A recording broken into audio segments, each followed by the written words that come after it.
Even the bird sounds hoarse, and the clouds flies with only one wing. Nice. Okay, great. Let's keep rolling. And your dreams smells like the ashes. Like that. Like that. Keep driving. Where the pockets empty or full. Okay, try it. Sometimes prevail. Sometimes you need to cling on to a rope from another road.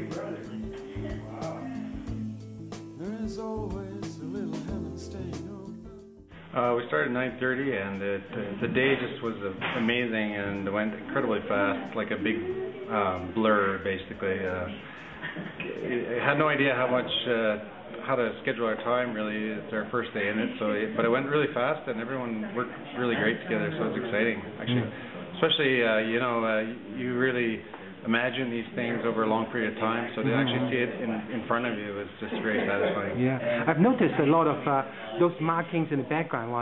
Like, explain a little bit for the less technical people here. What are they for? Like, the background is green, of course. Yeah. But, yeah.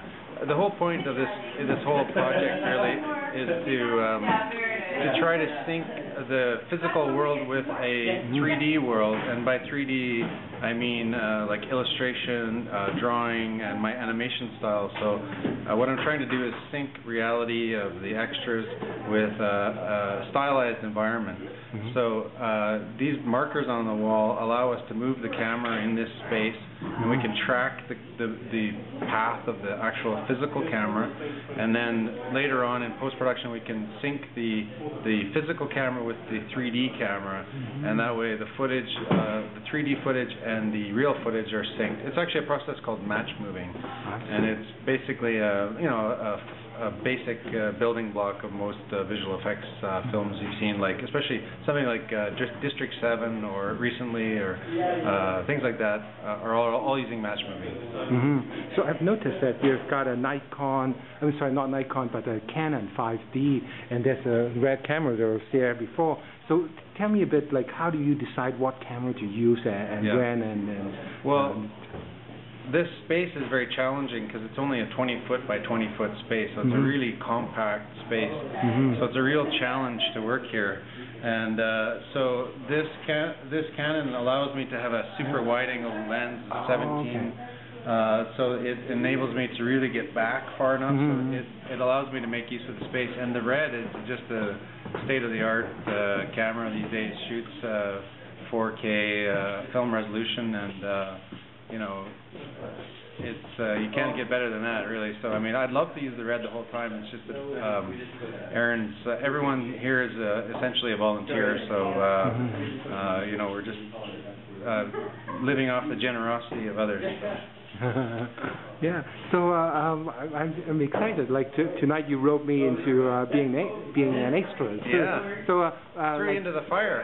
Talk a little bit about the extra process, and I understand you need some more extras too. So, we're going to be shooting people every night for 3 weeks. My idea was to shoot as many people as possible and develop a library of people in a number of set shots that we're going to use, and that way when I build my 3D environment, my 3D world, I have this library to draw from, and I can insert different people.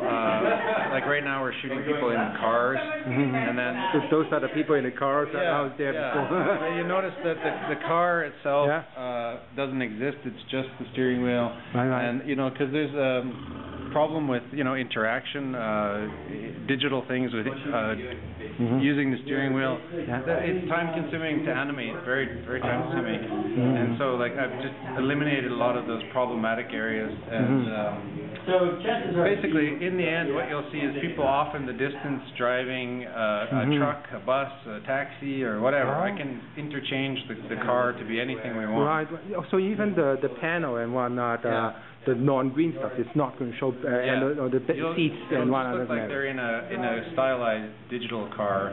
And then what I'm trying to do is my characters are going to be driving over the Brooklyn Bridge, and I'm going to use almost like a helicopter shot flying down in through these cars, and so we'll see their faces a bit in cars as we're passing. Maybe see people on a bus going by or in taxi cabs. Was it the Jeep shot that we were trying, like you were doing? Yeah, we did. A few minutes, some like of those too, an hour or so, or something like that ago. Yeah. So in some ways, a lot of this is kind of experimental too. So I mean, I've done a number of tests, but I mean, you never know until you have it in front of you. So that's the plan. We'll see if it holds or not. All right, cool. Well, thanks a lot, Cam, and good luck with the filming and shooting. And I'll link to your Facebook group so other people, if they're interested, maybe they can volunteer themselves. Oh yeah, when we got to get you in there, so you'll be able to. We'll have to have you waving as an extra in the bus going by or something. All right, that's cool. All right, thanks a lot, Cam. Thanks.